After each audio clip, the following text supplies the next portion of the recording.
L'actualité internationale des 7 derniers jours décryptée par nos éditorialistes, c'est comme tous les vendredis sur France 24, une semaine dans le monde. Merci d'être avec nous. Merci également à Ziad Limam, directeur du mensuel Afrique Magazine. Bonjour Ziad. Bonsoir. Merci à mon confrère de France 24, Philippe Turle, expert de la politique internationale, commentateur des grands faits du monde. On va en parler à nouveau aujourd'hui. Également avec nous, le partenaire de France 24 pour La Croix, Jean-Christophe Ploquin, rédacteur en chef et éditorialiste à La Croix. Bonjour Jean-Christophe. Bonjour Raphaël. Et la directrice éditoriale de Cartooning for Peace est également avec nous pour nous faire partager le regard des dessinateurs de presse à travers le monde. Bonjour Laure. Bonjour. Bonjour Raphaël. Et cette semaine, un grand nom du monde de la presse et du journalisme nous a quittés, une grande voix aussi de l'Afrique, du droit à l'autodétermination et à l'émancipation des peuples. Béchir Ben Ahmed est mort du Covid à l'âge de 93 ans. Vous l'avez bien connu, Ziad Limam, c'était, on peut le dire, la famille proche et le fondateur du groupe Jeune Afrique que nombre de nos téléspectateurs connaissent et auquel est étroitement lié Afrique Magazine. Oui, c'est une histoire familiale, ça les gens le savent. C'est le monsieur avec qui j'ai grandi, qui est mon beau-père, qui est le mari de ma mère. C'est, je pense, un parcours hors norme. Je pense que c'est le mot important. C'est quelqu'un qui avait décidé d'être libre, qui a quitté la politique, puisqu'il aurait pu faire une carrière politique. Il avait été nommé ministre de l'Information à 28 ans. Sous Bourguiba. Par Bourguiba. Il avait eu tout un parcours dans les mouvements indépendantistes. Ça aurait très bien pu s'inscrire dans cette démarche. Et il a trouvé dans la presse un espace d'expression et de liberté. Et il a eu une intuition qui était complètement folle.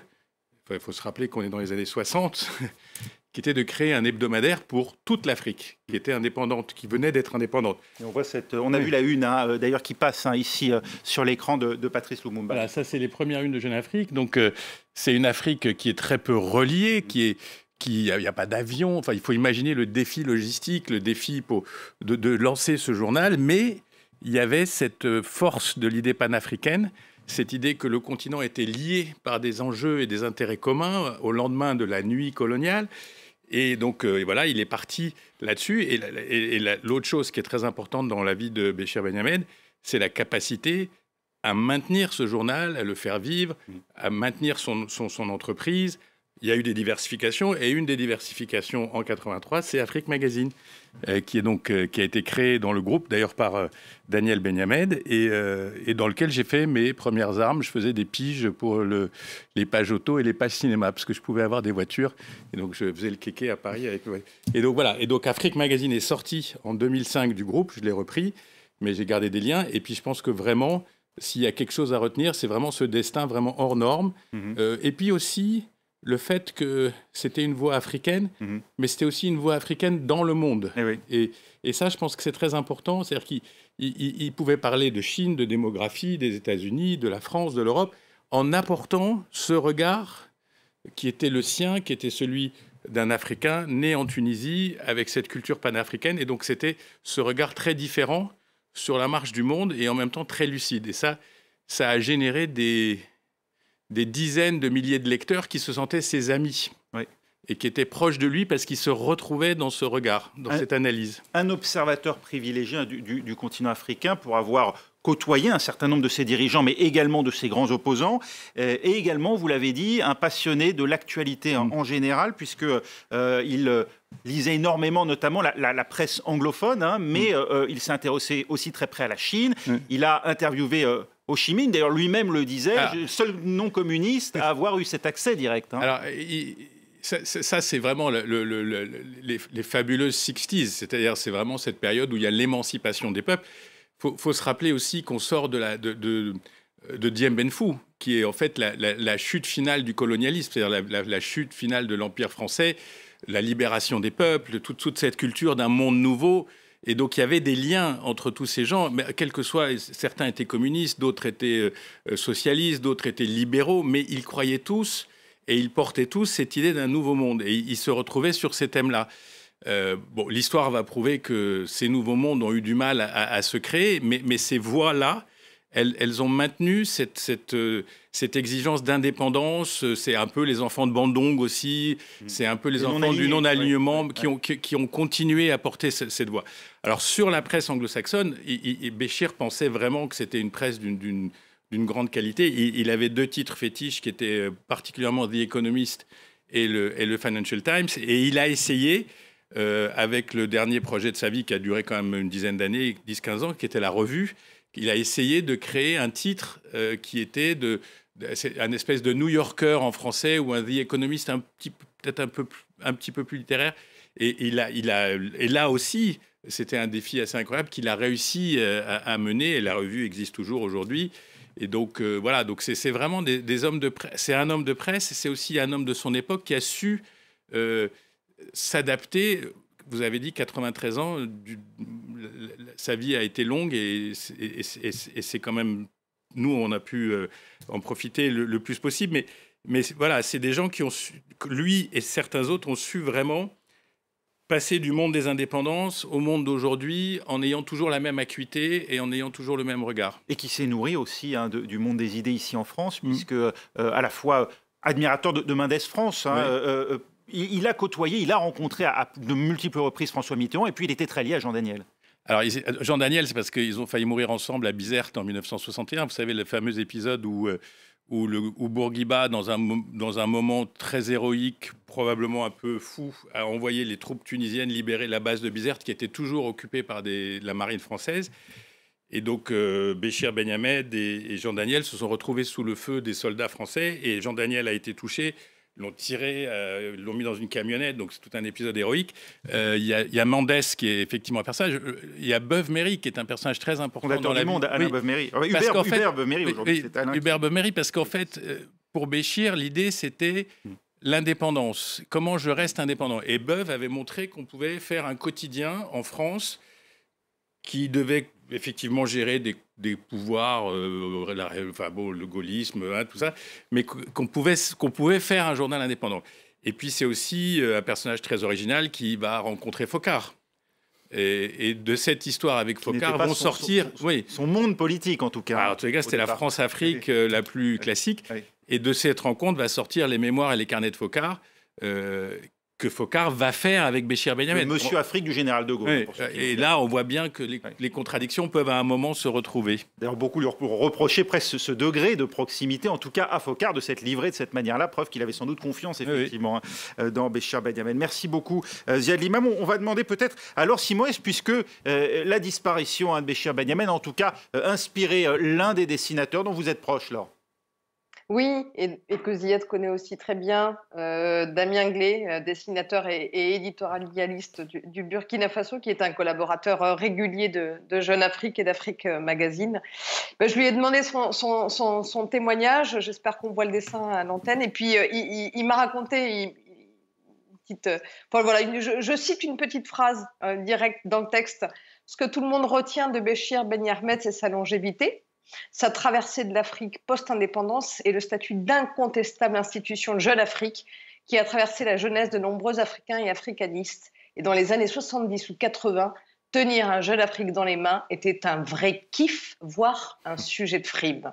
Voilà, petit témoignage un petit peu impertinent du dessinateur Damien Glé. Merci Laure et merci à Damien Glé au passage pour ce dessin.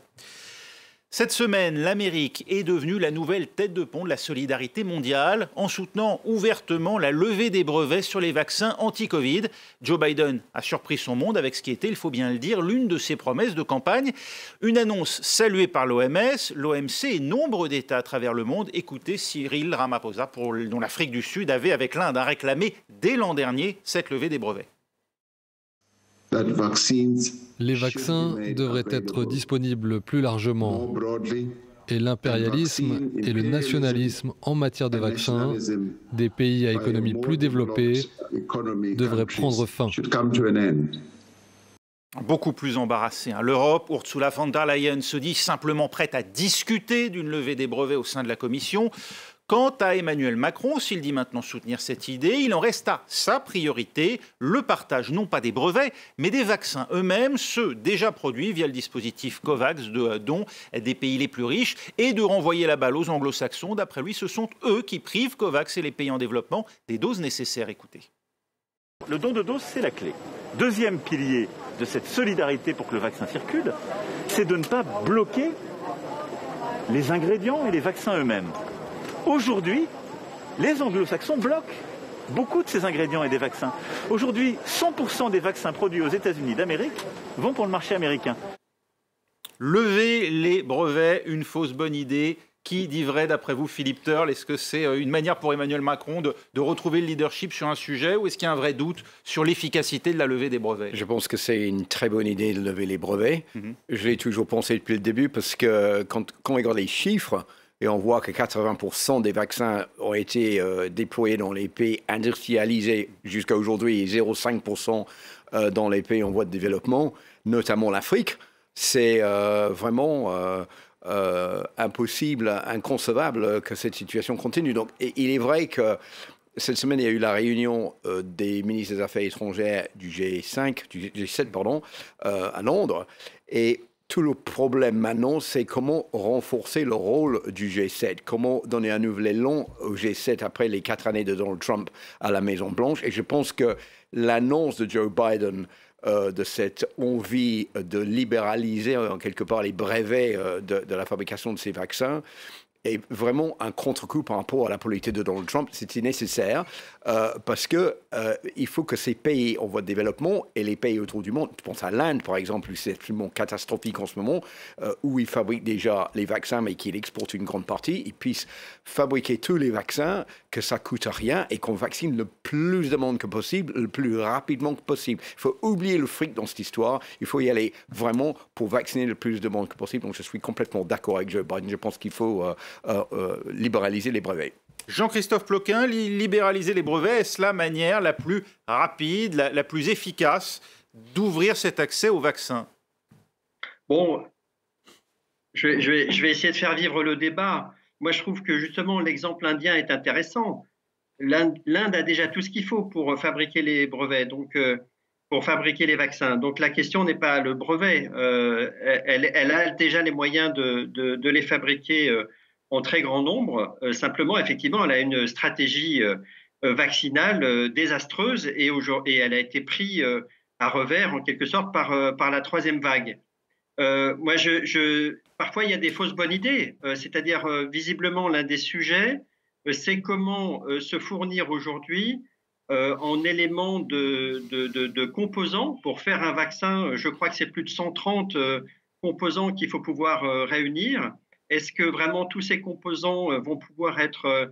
on va pouvoir les fabriquer à travers le monde de façon très facile par ailleurs, le processus de fabrication des vaccins aussi, c'est des chaînes de production qu'il faut mettre en place et ça prend des mois et dans certains pays, je pense que ça prend 6 mois ou 8 mois pour les mettre en place. Alors certes, un pays comme l'Afrique du Sud a déjà des capacités de production et je pense que pour elle, cette levée des brevets est sans doute très intéressant et très important, mais il me semble que la levée des brevets va pas résoudre le problème.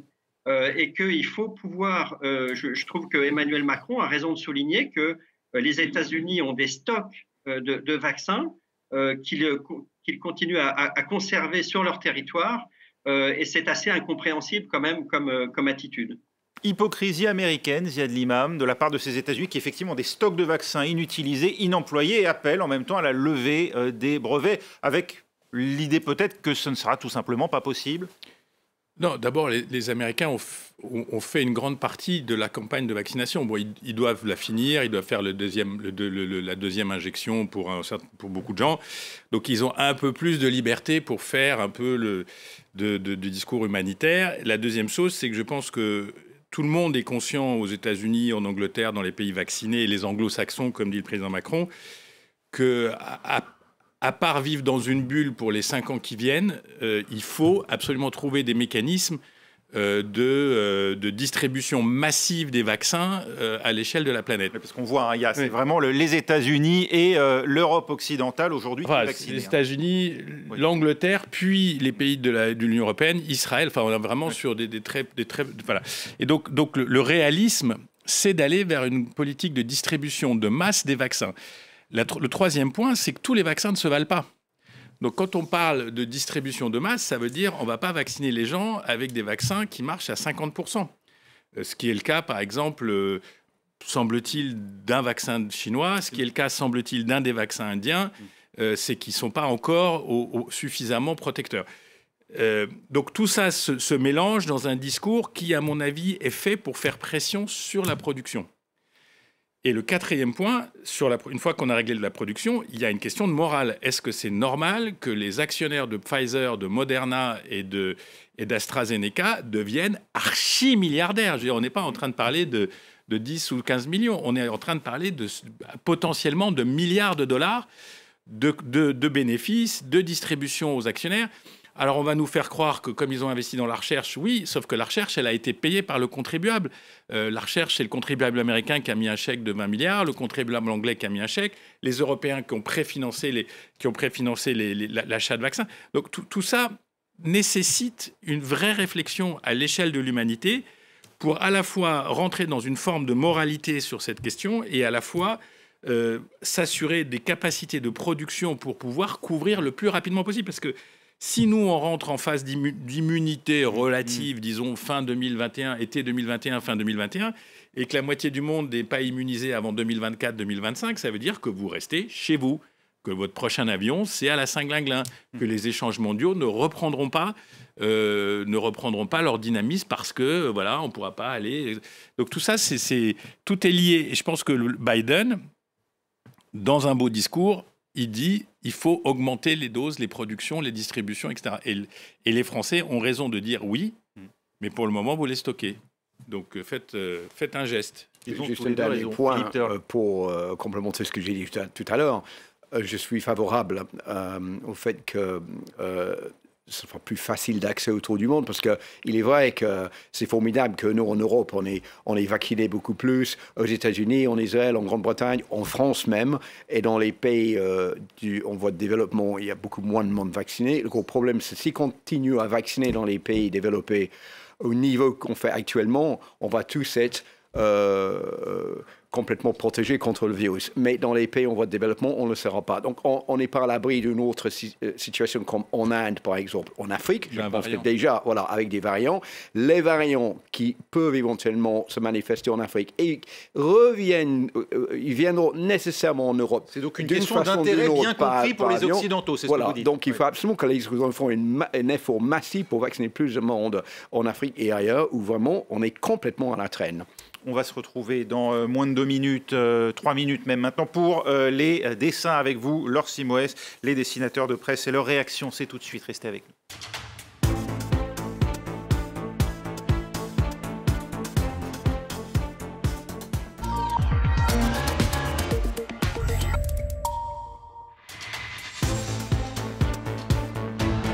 Une semaine dans le monde, deuxième partie, avec toujours à mes côtés Ziad Limam, directeur du mensuel Afrique Magazine, avec mon confrère de France 24, Philippe Turle, avec également Jean-Christophe Ploquin, rédacteur en chef et éditorialiste à La Croix, et puis Laure Simoes, directrice éditoriale de Cartooning for Peace. Laure, que pensent justement les dessinateurs de presse de cet appel de Joe Biden à lever les brevets sur les vaccins anti-Covid ? Vous allez voir ça avec ce premier dessin de Herman, dessinateur suisse pour la Tribune de Genève, toujours très, très savoureux. Cette annonce ne rassure pas Monsieur Big Pharma, malgré les milliards de dollars engrangés par le vaccin. Et donc, il vient lui donner une petite leçon au président. Cigare en bouche, vous aurez remarqué le cigare en bouche. Laissez-moi vous expliquer le capitalisme. Est-ce qu'on explique le capitalisme un président américain? Il faut dire que quand même, ce Joe Biden a franchement un côté rafraîchissant, presque rajeunissant. Un deuxième dessin du dessinateur belge Kroll pour Le Soir. En Inde, c'est le soulagement, #Free the Vaccine. Merci Biden, on peut faire les vaccins nous-mêmes.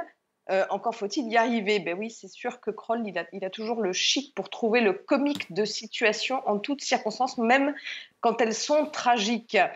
Et puis, pour terminer, un dessin un peu décalé du grand dessinateur Gillot, dessinateur français pour Marianne. C'est la question que se posent en ce moment les organisateurs de la fête de l'UMA. Alors, on l'invite ou on ne l'invite pas, Joe Biden? C'est vrai que bon, c'est tentant, il faut dire ce qui est. Oui, c'est vrai, c'est l'ironie de l'histoire. Merci, Laure. Cette semaine, les Britanniques, eux, se sont rendus aux urnes pour ce qui s'apparente à une énième élection test post-Brexit.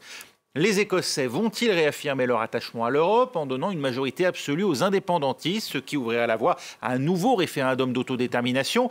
Il est encore trop tôt pour le dire, les résultats tombent au compte-gouttes pour cause de mesures sanitaires renforcées, mais une conclusion s'impose déjà. À la lecture des premiers résultats dans le nord et le centre de l'Angleterre, les électeurs ne semblent pas tenir rigueur à leur Premier ministre Boris Johnson de ses difficultés dernièrement. Au contraire, son parti, les conservateurs, enfonce un peu plus le mur rouge formé jusque-là dans les bastions travaillistes, ou plutôt par ces bastions travaillistes en terre ouvrière.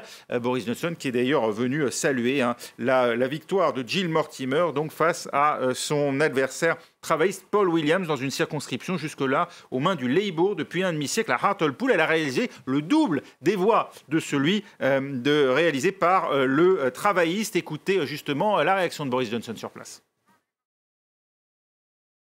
Pardon. Je suis immensément fière d'être la première députée conservatrice élue à Hartlepool depuis 57 ans. En plus, je suis la première femme députée de cette ville. C'était pas Boris Johnson, vous l'avez reconnu, mais bien Jill Mortimer elle-même qui a donc remporté cette circonscription. L'effet du Brexit, Philippe Turle. Oui, vous vous rendez compte qu'à l'époque, une maison en Grande-Bretagne coûtait 30 000 € et c'était les Beatles qui étaient numéro 1 dans le top 50. Donc ça remonte quand même à très loin, 1964. Et le choc pour le Parti travailliste est quand même monumental parce que ce parti qui voulait faire peau neuve après le départ de Jeremy Corbyn, l'ancien chef de parti qui a été en tête de cette partie pour les pires élections de son histoire depuis 1935, c'était à la fin de l'année 2019, est parti.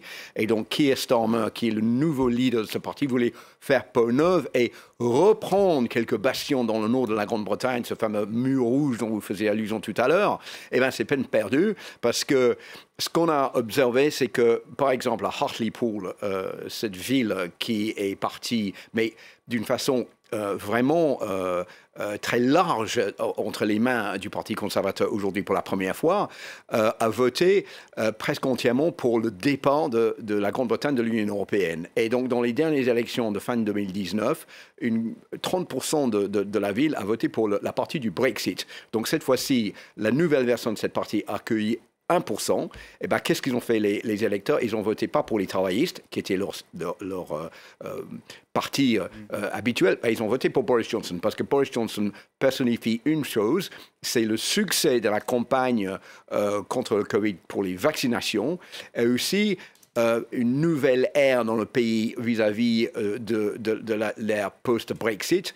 Et c'est le personnage même de Boris Johnson, un peu farfelu, charismatique, alternatif, qui plaît aux électeurs, qui ne veut plus s'identifier aux travaillistes, qui est plutôt pour c'est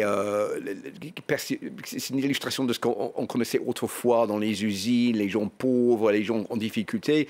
On est dans une situation maintenant quand les anciens électeurs du Parti travailliste, on les appelle les gens Jean et Jaguar, à savoir, c'est les gens qui espèrent avoir une meilleure vie avec plus d'argent, donc ils sont plus en tandem avec le Parti conservateur qui incarne cette image que le Parti travailliste qui n'a pas évolué et donc qui est en train de perdre partout des soutiens. Jean-Christophe Ploquin, il y a une dimension irrationnelle dans ces victoires successives de Boris Johnson, ou au contraire, vous voulez les trouver très compréhensibles? D'abord, je voudrais dire un mot sur Hartlepool pour compléter ce qui vient d'être dit. Hartlepool, c'était l'ancienne circonscription de Peter Mandelson, qui était avec Tony Blair et Gordon Brown, le grand constructeur du nouveau Labour, du New Labour, dans les années 1990. Tony Blair a été Premier ministre de 1997 à 2007, et l'un des maîtres stratégiques à côté de lui, c'était Peter Mandelson, qui ensuite a été aussi commissaire européen. Il a été commissaire chargé du commerce à l'Union européenne, Peter Mandelson. Et donc, c'est dans cette circonscription qui a été marquée qui a voté pendant si longtemps pour le New Labour, qui était un parti travailliste tendance libérale et très pro-européen, puisque le dernier Premier ministre pro-européen britannique, c'était Tony Blair. C'est donc cette circonscription, effectivement, qui vient de voter à nouveau, effectivement, pour le Brexit. Alors, c'est quoi ce vote? Pour moi, c'est le vote nationaliste anglais il continue à être très fort. Le Brexit, c'est un vote nationaliste anglais. Et donc, ça veut dire que et c'est pas étonnant qu'il reste encore extrêmement dynamique. C'est pas étonnant d'abord parce que les Anglais vont pas se déjuger comme ça en quelques années, et il leur faudra du temps pour voir l'impact du Brexit aussi sur leur économie et sur leur vie. Et puis parce que Johnson, il a un côté magicien, et ça a été très bien dit, il a un côté farfelu, et c'est un communicant incroyable. Donc, il continue à capitaliser effectivement sur la dynamique qu'il s'est créée. Après, ce vote nationaliste anglais, on a vu qu'il provoquait aussi des contre-chocs, des contre-coups ailleurs au Royaume-Uni. Et donc, c'est ce qu'on va attendre cette nuit, voir un peu le résultat en Écosse. C'est donc, est-ce que ce vote nationaliste anglais, il va exacerber, renforcer le vote nationaliste écossais? Et à ce moment-là, ce sera l'unité du Royaume-Uni qui sera vraiment en question. Et oui, avec peut-être, après la sortie du Royaume-Uni de l'Union européenne, une sortie de l'Écosse du Royaume-Uni et donc un retour de l'Écosse dans l'Union européenne. Ça, c'est vraiment le scénario à plusieurs bandes. Ziad Limam, ça illustre quand même aussi une chose, hein, la rupture de la gauche politique avec les classes ouvrières qu'on observe dans d'autres pays. Ouais, c'est clair que les partis de gauche ou de centre-gauche ou la social-démocratie n'arrive plus à incarner l'élévation sociale, la lutte des classes modernisées, l'émancipation sociale.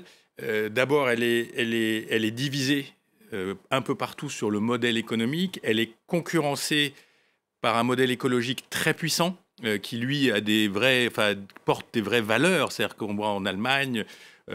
voilà, il y a un moteur écologique. Bon, en France, il est très divisé, mais on voit très bien qu'en Allemagne, on peut très bien avoir, dans quelques mois, une chancelière écologiste alliée à d'autres.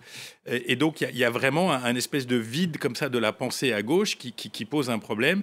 Et il y a une droitisation des classes populaires un petit peu partout sur les questions identitaires, sur les questions religieuses, sur le nationalisme, sur la protection, sur la sécurité, parce qu'on pense que cette droite un peu réactionnaire, un peu dure quand même, le johnsonisme n'est pas si loin du trumpisme, même si c'est un peu caricatural, ça peut marcher. Le seul petit espoir qu'on a, c'est qu'aux États-Unis se passe une expérience de renouvellement de ce non-droitisme, parce qu'aux États-Unis, on ne peut pas parler de gauche, ni même de social-démocratie chez les démocrates, mais c'est quand même des idées qui ressemblent à la social-démocratie. Et donc, l'émergence d'un Biden qui pose sur la table des vraies questions que devraient prendre les sociaux-démocrates européens, par exemple la taxation internationale des entreprises, c'est dingue que ça vienne des États-Unis. Pourquoi ça vient de Joe Biden? Le débat sur les vaccins, pourquoi c'est lui qui lance l'idée de... il lance des idées sur le soutien aux familles, sur... bon, c'est très propre aux États-Unis, d'aider les familles à mettre leurs enfants en crèche, etc. Voilà, ça répond à des questions. Les gauches européennes sont prises dans les questions identitaires, d'ego, de religion, elles n'arrivent pas à se positionner. Et je vous dis aussi, elles sont fortement concurrencées par des idées écologiques qui sont très puissantes aujourd'hui, et en particulier chez les jeunes. Donc les jeunes, soit ils vont à droite, voire l'extrême droite, soit ils vont vers les partis ou les mouvements écologistes. Laure Simoes, alors bon, les premiers résultats, hein, ça tombe encore une fois au compte-gouttes. Alors peut-être difficile de faire des dessins, mais en tout cas, peut-être sur ce qu'on attendait en Écosse ou ce qu'on attend toujours en Écosse. Oui, c'est effectivement la question qui a particulièrement retenu l'attention de nos dessinateurs cette semaine. On a ce dessin de Joep Bertrams, dessinateur des Pays-Bas, qui est paru à la une du Monde cette semaine. Voilà, le lancer de Boris, un nouveau sport écossais, peut-être future discipline olympique, imaginé par Joep Bertrams, ces pauvres Écossais toujours affublés de kilt et d'une barbe rousse. Ce deuxième dessin qui nous vient du Brésil, du dessinateur Amorim, je l'aime beaucoup parce qu'il joue sur l'humour de l'absurde. On a vous voyez le Brexit comme fausse façade, hein, il n'y a rien derrière. Il y a l'Écosse qui s'apprête peut-être à faire un grand saut pour tenter de rejoindre l'Europe en tant qu'État indépendant un jour. Mais il y a quand même, quand on regarde l'état du matelas européen, il y a quand même des questions qui se posent. Je trouve assez savoureux, vu du Brésil en plus. Ouais. Et puis, pour terminer, un dessin de Millon, dessinateur français. On comprend que tout cela inquiète évidemment le prince Charles à Buckingham, qui, à l'heure du thé, et en regardant le journal qui annonce risque de dislocation Écosse, Pays de Galles, Irlande du Nord, qui se demande, je vais finir par être roi de quoi, moi, avec tout ça? Encore faut-il qu'il soit roi un jour, d'ailleurs. C'est la question qui se pose, ça fait beaucoup rire Philippe Turn, en tout cas. En fait, l'Écosse a fait comprendre que même s'il quitte le Royaume-Uni et il réintègre l'Union européenne, il garderait la reine. Reste dans la couronne. Voilà. Comme le Commonwealth. C'est ça. Voilà. C'est l'humour britannique. Voilà, exactement. Et puis pour finir, cette semaine, l'Iran, elle lave son linge sale en public, à moins qu'il ne s'agisse d'une manœuvre de déstabilisation. À un mois et demi, l'élection présidentielle du 18 juin prochain, l'ayatollah Khamenei recadre publiquement celui qui apparaissait jusque-là comme le candidat le plus sérieux du camp réformateur pour succéder à Hassan Rouhani, le ministre des Affaires étrangères et négociateur sur le dossier nucléaire, Mohammad Javad Zarif, coupable de s'être un peu trop épanché dans un entretien confidentiel opportunément fuité depuis l'étranger. Il se plaint d'avoir, je cite, zéro influence sur la politique étrangère iranienne et d'avoir, je cite encore, sacrifié la diplomatie au profit du champ militaire, alors que le champ militaire doit être, dit-il, au service de la diplomatie. Allusion au rôle de feu le général Qassem Soleimani dans la politique étrangère iranienne. Justement, un problème, Soleimani est devenu une figure martyre en Iran depuis son assassinat l'année dernière par les États-Unis. Zarif a eu beau regretter publiquement ses déclarations. Le mal est fait. Beaucoup de bruit pour rien, ou au contraire une véritable exploitation qui pourrait être fatale au camp modéré ou réformateur. D'après vous, Jean-Christophe Ploquin? Alors d'abord, effectivement, en Iran, le patron, c'est l'ayatollah Ali Khamenei, et donc le recadrage du chef de la diplomatie, Mohammad Javad Zarif, est sévère. Et le patron, donc l'ayatollah Ali Khamenei, c'est aussi le chef de la tendance dure en Iran. Et donc, on voit que dans cette élection présidentielle qui est prévue le 18 juin, il semblerait que les conservateurs soient évidemment soutenus par les candidats conservateurs seront soutenus par tout l'appareil de l'État iranien, et notamment par les pasdaran, donc les gardiens de la révolution, qui sont le bras armé en quelque sorte de la révolution, qui sont un corps militaire indépendant de l'armée elle-même, et qui sont vraiment l'armée idéologique du régime, et qui est une armée qui s'est énormément développée aussi sur le plan économique, qui a une extraordinaire puissance économique, et c'est elle aussi qui attise, qui est le vecteur de l'influence iranienne dans toute la région du Moyen-Orient. Donc c'est l'ayatollah Ali Khamenei qui est au-dessus de tout, et au-dessus de tous les présidents qui se succèdent depuis 2 décennies. C'est lui qui a véritablement la main. Les électeurs, le 18 juin, pourront peut-être essayer de voter dans un sens un petit peu différent, et peut-être que leur vote ira davantage vers un candidat réformateur, mais le contrôle de l'appareil ne changera pas, quelle que soit l'élection présidentielle en Iran dans un mois. Ziad Limam, ça annonce quoi, ces fuites là dans la presse? On craint Zarif, on cherche à le faire tomber, ou comme le dit Jean-Christophe Ploquin, de toute manière, ça ne changera rien à la direction de l'Iran? L'expérience montre que même quand il y a un président dit réformateur, il est très vite paralysé. C'est-à-dire que sa marge de manœuvre est très faible. Et puis, je pense que dans le camp des conservateurs, qui est peut-être pas aussi uni que ça, hein, je veux dire, il y a les gardiens, il y a les conservateurs religieux, il y a l'ayatollah, il y a toutes sortes d'écoles, mais je pense qu'il y a quand même une prise de conscience aussi qu'il y a une partie de l'opinion qui a définitivement basculé en dehors du régime. Il y a eu des manifestations très très violentes juste avant l'épidémie de Covid. Il y a quand même quelque chose dans la jeunesse de ce pays qui est en rupture avec les idéaux révolutionnaires, qui rêvent de partir, enfin voilà. Donc il y a une fragilité intrinsèque aussi qui est là, qui est aussi accentuée par les difficultés économiques.